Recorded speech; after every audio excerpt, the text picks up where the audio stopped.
terminando, pues, como emerge en una reacción más bien a lo que sería las ideas liberales, las propuestas, entre comillas, progresistas. Entonces, la idea es invitarlos a que, pues, digan en voz alta lo que conversaron allá, en susurros. ¿Qué conversaciones se suscitaron?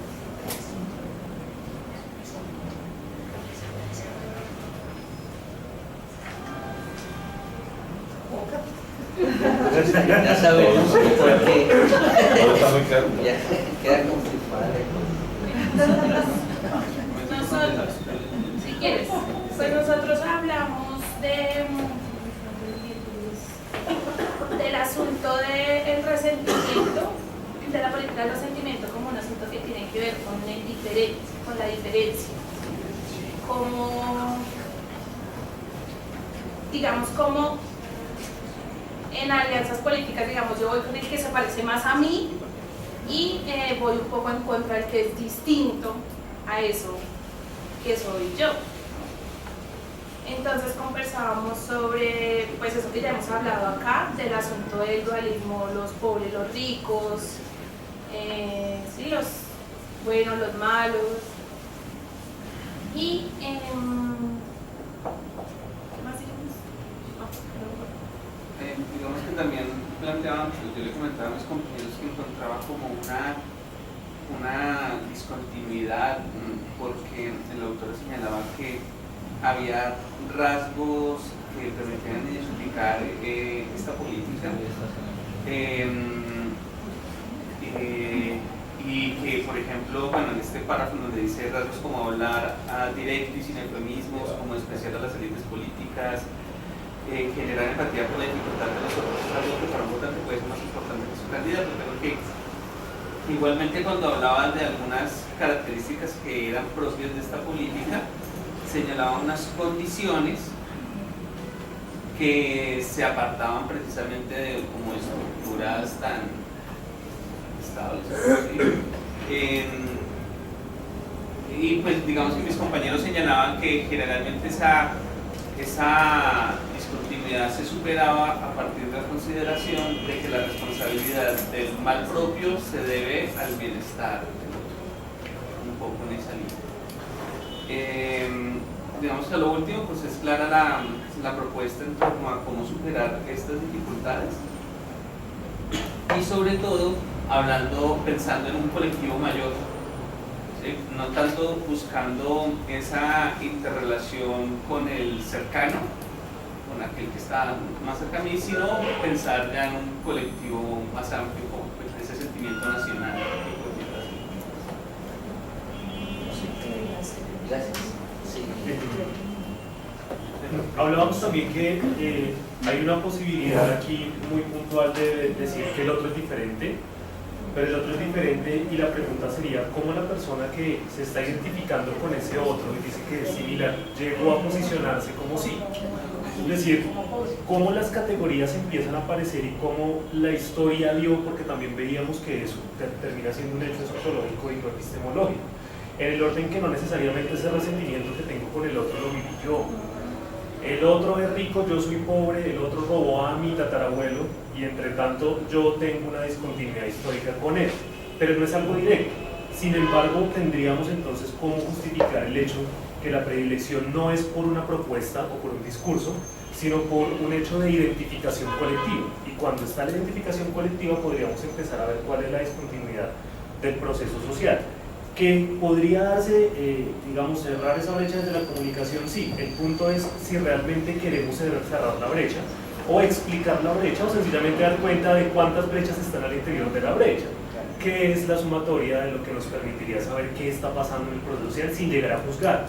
Porque en el momento en que juzgamos estamos tras en el posicionamiento de tengo la razón y el proceso de superioridad que tendríamos acá cuando empezamos en ese espejo del el otro es rico, yo soy pobre, el otro es rico, etcétera, etcétera. Ahí estamos poniendo las encuestas para la discusión. Bueno, pues aquí lo que sale claro es que definitivamente la generación de identidades es un factor determinante procesos identitarios, mejor dicho, con las tomas de decisiones y cómo los colectivos al fin y al cabo empiezan a identificar ciertos discursos o ciertas prácticas o ciertas actitudes como maneras de identificarse sustancialmente con eso. Yo les contaba que los días previos al plebiscito yo viajé al sur del Tolima y pues tuve oportunidad de entrar en contacto con mucha gente por allá y yo me quedé absolutamente sorprendido de cómo la gente decía radicalmente no, no, no y no. Y uno empezaba a contar, no, porque es que esos HPs me robaron un caballo, me violaron a la hija, al compadre no sé qué, le pasó sí sé cuándo y le quitaron 3 hectáreas o 10 hectáreas de tierra y al otro le robaron tantas cabezas de ganado. Y entonces el sentimiento que a las personas que de pronto están alrededor de ellos no les ha pasado, a ellos no les ha sucedido la cosa, pero están absolutamente identificados con el otro. Y yo me vine pues con la percepción clara de que por allá, no, ahí en esa región de Dolores y eso, el no iba a ser carrera. Y parece que tal cual, no, así, pero no me da cuenta como efectivamente se generan identidades a partir de circunstancias muy Bueno, nosotros en el grupo, conversando acerca de la relación entre el texto y los textos propuestos para la sesión anterior, la sesión de hoy, nos encontrábamos con que en el concepto de conciencia rural definitivamente se ven varias dimensiones de lo que sería la subjetividad social. Por un lado, cuando analizando lo que serían el conjunto de instancias y procesos de producción de sentido de la subjetividad social, se encuentra que en esto que se llama conciencia rural habría una dimensión cognitiva, en primera instancia, o una función cognitiva, porque se generan una serie de esquemas referenciales que construyen una forma de entender la realidad, que es la forma de entender la realidad según el texto de acuerdo con el presentimiento. Una serie de prácticas que orientan a los sujetos y que pues están dadas allí desde prácticas fundamentalmente en el caso del lenguaje y de la negación de los otros, y una práctica identitaria que nos integra a todos desde el punto de vista de la conciencia rural. De igual manera también encontrábamos que si uno se pone a mirar esas dimensiones temporales de la subjetividad, en tanto actualización del pasado como memoria, pues definitivamente hay una relación entre esa conciencia y su manera de entender el pasado, su forma de apropiarse del presente para comprender esa experiencia y una posibilidad de construcción de posibilidades que se materializó a través de las mutaciones y que integró todo ese conjunto. Ahora bien, como todo es parte de un proceso en cierta medida con alguna relación al lenguaje, pues como lo plantea la autora, la comunicación y la posibilidad de escuchar permitiría hacer algún tipo de enlace entre las subjetividades para desde esos ejes de sentido tal vez tratar de hacer procesos de resignificación, más o menos lo que conversábamos acá. Yo tengo como más dudas frente al planteamiento que se hace ahí en el documento, en este artículo. Claramente lo quiere hacer la autora una cierta aplicabilidad también para el caso colombiano del sí y el no con las elecciones en los Estados Unidos entre Trump y Hillary. Y lo que entiendo es que en un momento dado ella pone a Hillary y a los del sí como progresistas, y en el otro extremo estaría Trump y los del no. Y catalogados con esa conciencia rural. Entonces, la pregunta que yo tengo ahí es, precisamente por esa conciencia rural lo que revela es las diferencias que hay entre el sector urbano y entre el sector rural, entre la noción que tiene la gente del campo frente a la gente de la ciudad, sintiéndose relativamente inferior, es lo que entendí allí, e incluso reprochando la clase política que toma decisiones como gente que trabaja poco, bueno, en fin. Esas desigualdades, dice ahí la autora, y uno lo constata en el contexto colombiano, hace que quienes estaban por Trump o en el caso de acá colombiano por el no, esa clase rural, ese colectivo sea más bien de tendencia conservadora. Entonces ahí es donde tengo la pregunta, porque si se generan desigualdades y ellos están sintiéndose en menor o en desventaja, no entiendo cómo terminan afiliándose con tendencias conservadoras que creo yo, a mi modo de ver la cuestión política, no están tan preocupadas como las progresistas por eliminar esas brechas, esas desigualdades. Y esa es una pregunta que me asalta y una cosa como que no me encaja en mi esquema de comprensión de la política. Y la otra es precisamente sobre el punto que pone ella sobre la comunicación. Porque dice o ve la autora que la comunicación como que serviría para mediar esas distintas subjetividades. Pero yo veo que ahí también es una visión muy idealista de la comunicación, porque en estas cosas políticas, y yo las experimenté precisamente en todo este proceso, el sí, el no y el post, segunda posibilidad de acuerdo, y es que se radicalizan mucho las posiciones, ¿no? E incluso esas desigualdades de ver el mundo se incrementan por más creencias que uno tenga, que conversando las cosas se pueden mejorar. Yo veía, o yo no creería tanto en la comunicación y que resulte efectivamente conciliadora de una y otra posición, bueno, a no ser que de repente nos estuviésemos comunicando con uno mismo, a pesar de que uno sintiera que en el otro lado del puente comunicativo estaba el que tenía ideas distintas a las de nosotros. Entonces esa es también, repito, la segunda pregunta que yo no creería, o no sé cuáles serían las condiciones de comunicación para que efectivamente no terminen generando más brecha, como que enfatizando las diferencias. Listo,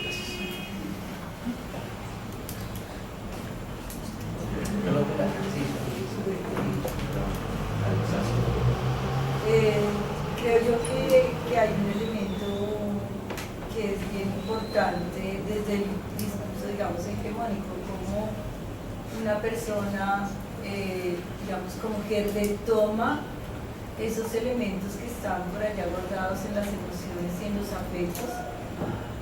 Por ejemplo, cómo defendemos nuestro espacio territorial, porque debe ser de los estadounidenses o de los europeos con relación, por ejemplo, a Alemania, con la ayuda que estaba dando a todos los refugiados.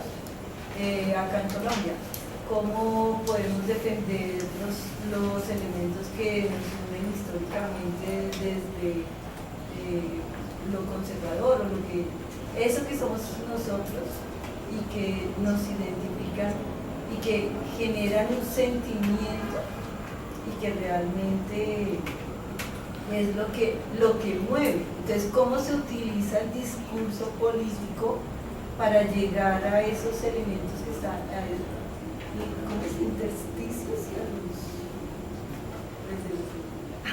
y esos elementos que están ahí guardados y que generan precisamente ese tipo de comportamientos? Entonces, ¿cómo llegan al sentimiento profundo? Y es lo que mueve que la persona llegue a tomar una decisión. Sí, un par de cositas. Plantear inicialmente dos preguntas, y la primera pregunta estaría más relacionada desde el punto de vista sociológico, y es la pregunta inicial es ¿por qué somos como somos? ¿Por qué nos convertimos en eso que somos? En otras palabras, es cómo nosotros nos hicimos eso que somos. A mí no me quedaría tan claro esa identidad muy binaria y esa relación entre lo rural conservador y lo urbano liberal, ¿ya? Entonces, en ese sentido uno diría, necesariamente sí son unas identidades estáticas que nos permiten excluir, porque de pronto es conservador para unas cosas pero liberal para otras, y liberal en unas cosas pero conservador para otras. Entonces, en ese sentido, y continuando con el planteamiento que hacía Nancy, es listo, en ese escenario político, o por lo menos en el escenario de las elecciones, yo estoy votando por un plan de gobierno, estoy votando por una cuestión identitaria, o estoy más bien votando es por una proyección que yo veo en mí frente a esa persona que que me está representando. Entonces no necesariamente tendría que ser rural, conservador, liberal o urbano, sino que hay una proyección netamente caracterizada es por lo sentimental, que me hace entender una cercanía, relacionar una cercanía en tanto que yo lo siento que es igual a mí. Entonces en ese sentido entramos en un juego que a veces excluimos para unas cosas, pero no excluimos para otras. Entonces no me parecería tan fácil decir que es rural, conservador y urbano liberal. Bueno, como en la misma línea, definitivamente según Sandra Borda, ¿no? Lo que se movilizó allí fue la identidad, ¿sí? La identidad, pero dentro de la identidad más los imaginarios que las representaciones. Los imaginarios entendidos como esas ideas profundas de la memoria larga que me dan a mí identidad y que me hacen sentirme como yo soy, ¿sí? Entonces la gente no votó, digamos, por ahí dice, por lo del aborto, por la ley de tal, como lo real, lo práctico en el presente, sino votaron más por la forma como ellos se sienten y se reconocen, ¿sí? Y creo que y pues relacionándolo con lo del sí y el no aquí en Colombia, es un fenómeno similar que apela a lo cultural, ¿sí? A lo imaginario y a lo identitario, que a lo político mismo, ¿no? A las ideas de los planteamientos que se hacían, sino es como yo me veo reflejado en Trump o en Uribe, los que representaban el... Pues interesante las intervenciones que han hecho un poco, porque también permiten un poco cómo leemos y dónde leemos los textos, como un doctorado, ¿no? Igual con una paginita tenemos un libro, un capítulo. Sí, yo porque lo sugerí, ¿no? Uno, pues, era un primer momento como para evidenciar que así como en la tradición está más del pensamiento crítico de izquierda, más estructuralista, más de mirar los fenómenos más colectivos, más de masas, en la tradición norteamericana, especialmente de análisis político, hay también unas corrientes teóricas y metodológicas muy fuertes que tienen que ver con el rational choice y el individualismo metodológico, que en buena medida es también como la lectura liberal del comportamiento electoral, y es una lectura liberal clásica de cómo se entiende la democracia, que los individuos, haciendo uso de su razón frente a unas propuestas programáticas, deciden libremente y el voto representa esa opción racional.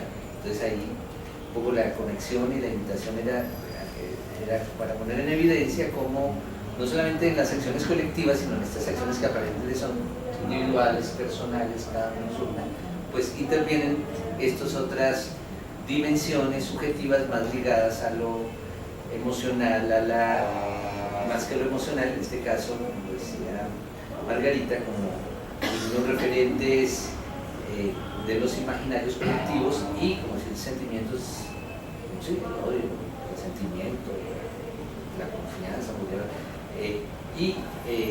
está esto como una clave. Me parecieron muy potentes esas lecturas, o sea, una de las que hicieron uno de los grupos como parecida a la expectativa del profesor, tales elementos, y aquí las encontramos, que es una posibilidad.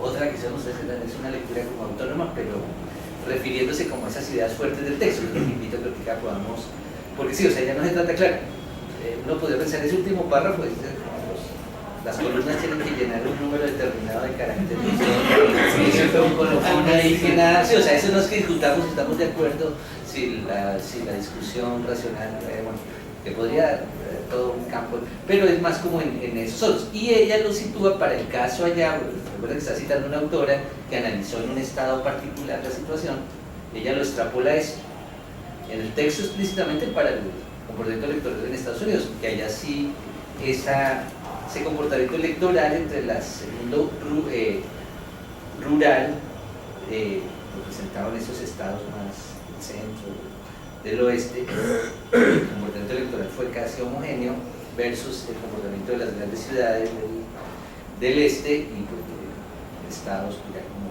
California, Los Ángeles, otro comportamiento. Y entonces,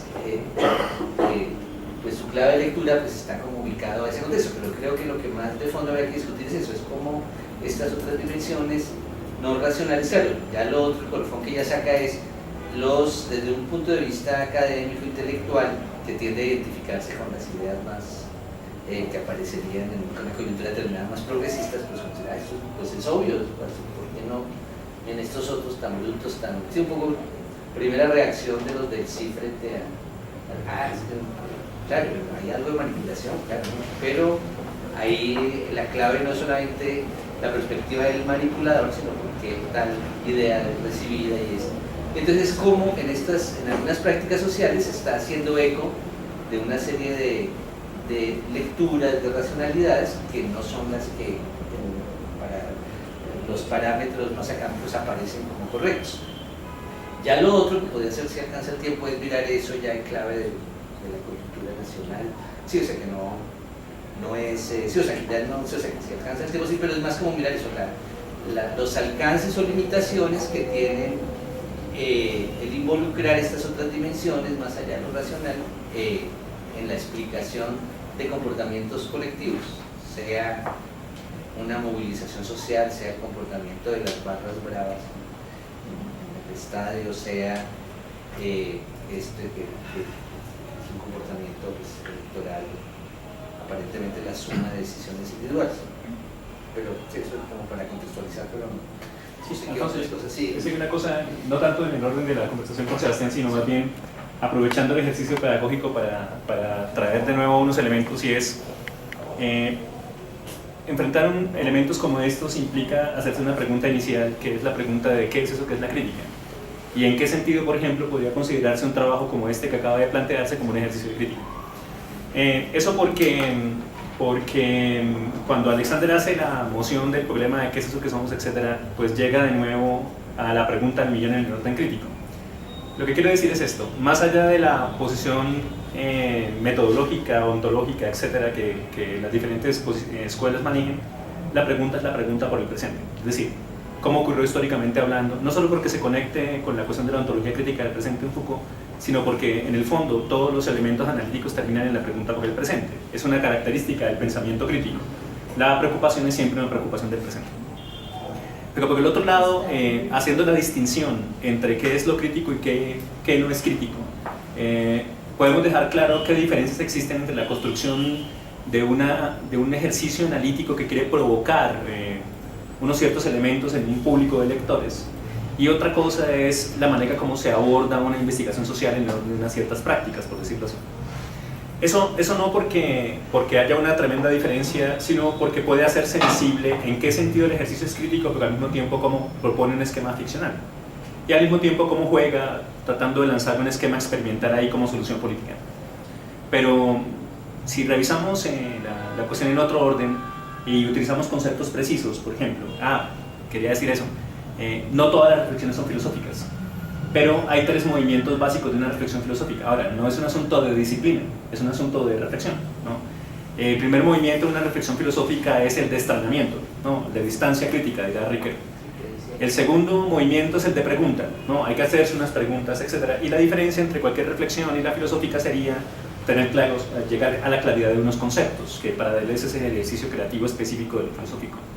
Pero en este caso, por ejemplo, cuando revisamos la noción de imaginario, ¿no? En estos discursos hacemos una relación directa con lo que ya hemos señalado acerca de lo ideológico y lo utópico, pero también hacemos una relación directa con lo que se traduce como expectativa. Es decir, en un imaginario hay unas expectativas que emergen, que se crean, etc. Y un ejercicio crítico interesante es preguntarse, por ejemplo, cómo este texto hace parte de un conjunto de expectativas que se dan en una cultura, digámoslo con Bourdieu, académica, específica, etc. Eso porque en el ejercicio de distanciamiento de lo que aparece frente a nosotros, también podemos distanciarnos de los aspectos que nos ofrecen como críticos. Y si se fijan, no se trata de que el texto llegue a un lugar común. Se trata más bien de que el texto cumple con unas expectativas, que tiene una cierta posición. Eso porque podría usted llegar a una cierta idea loquísima, según la cual el texto es un lugar neutral en la construcción de un imaginario. Lo que quiero decir es que ese texto hace parte de la construcción de un imaginario, ¿ven? Solo que esa posición provisional permite un ejercicio analítico de cierto orden, pero no pueden asumir una relación con cualquier discurso crítico como un punto de verdad dado, sino que deben gestionar eso desde una perspectiva crítica. Y entonces quería plantearles una provocación, ¿no? Un ejercicio de provocación. Y es, por ejemplo, en la cuestión de las expectativas, me parece a mí que lo que funciona como una posibilidad explicativa interesante es el hecho de que dentro de las expectativas y dentro de los marcos de exigencia utópica que se dan en la cuestión de Trump, está en el hecho de que aparece una forma de vida sin diferencias.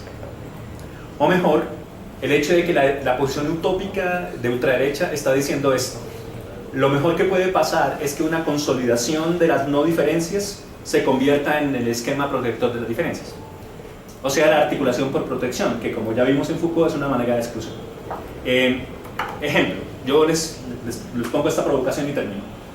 Clint Eastwood es un artista bastante interesante y, como se sabe, republicano.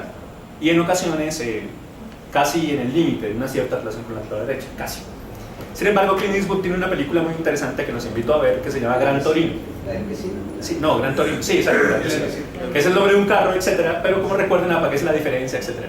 Si revisan, Clint Eastwood aparece en su personaje como un héroe moral que fue a la guerra, que tal cosa, que tiene una desconfianza frente a la iglesia, y ese héroe moral tiene un ejercicio de protección sobre la diferencia, especialmente sobre una mujer, tal cosa. Es decir, en ese orden de ideas daría la impresión de que la expectativa utópica que se genera ahí, la exigencia utópica que se genera en la ultraderecha, consiste en concebir una perspectiva blanca, masculina, europea, poseedora de propiedad privada, etc., como núcleo de lo democrático, y ese núcleo democrático, ese núcleo duro, serviría como herramienta de protección para la emergencia de la diferencia. Eso es muy distinto de un esquema democrático que tiene claro que la expectativa de la democracia es la democracia como una superficie de emergencia de diferencias que intentan convivir a través de un cierto ejercicio estratégico. Por ejemplo, esa contraposición que está ahí implica que en el fondo, que es lo que estoy mostrándoles, se trata de ficcionalizaciones distintas, ¿ah? Y corresponden a expectativas diferentes. Eso porque podría pasar esto, estimados investigadores, que ustedes creen que el imaginario tiene expectativas, pero usted no. No, esperen, o sea, usted tiene expectativas en un imaginario en una cierta relación de justificación de su investigación. Eso hace parte de sus decisiones. Y eso también hace parte del esquema ficcional que usted querría plantear. No es el hediondo diablo, a alguien se le ocurra pensar aquí que el texto que lee o que el texto que produce es un sitio neutral de expectativas. No, eso es imposible. Ahora bien, hay otros problemas asociados a eso y termino ahí, y es el hecho de hasta qué punto mi investigación hace parte de un aspecto político, se compromete o no se compromete, sirve como herramienta o no, eso es otra cosa. Pero fíjense que el texto cumple con esos elementos. Al final quiere servir como herramienta para tomar decisiones políticas, ¿sí? En el fondo, allá en el fondo, resuena el texto de 1784 de Kant, que es la ilustración, el uso público de la razón, la convocatoria a unos sujetos capaces de pensar que puedan, y en el fondo allá mucho, o sea, estoy siendo genealógico, sí, discúlpenme, pero allá en el fondo hay un resonar aristotélico en el que queda claro que hay que desconfiar de la multitud como aquella que juzga en una posición democrática. Aristóteles en el libro cuarto de la política diciendo de manera clara que si hay un sistema político perverso es lo democrático. ¿Por qué? Pues el habla Chloe, se dice en griego la muchedumbre, la que toma decisiones, y esa muchedumbre es susceptible de manipularse. En la mitad de todo ese aspecto genealógico, quiero recordarles un resonar que está ahí también, que es tu papá Nietzsche, ¿no? Quien ya había probado en el segundo tratado de la genealogía y la moral por qué razón el resentimiento funciona como herramienta para manejar esclavos, ¿no?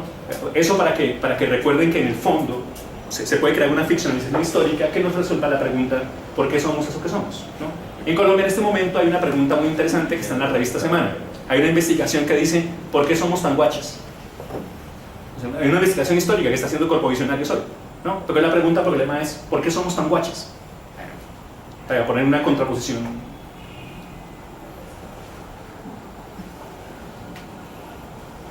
Ya bien, que retomamos la conversación con la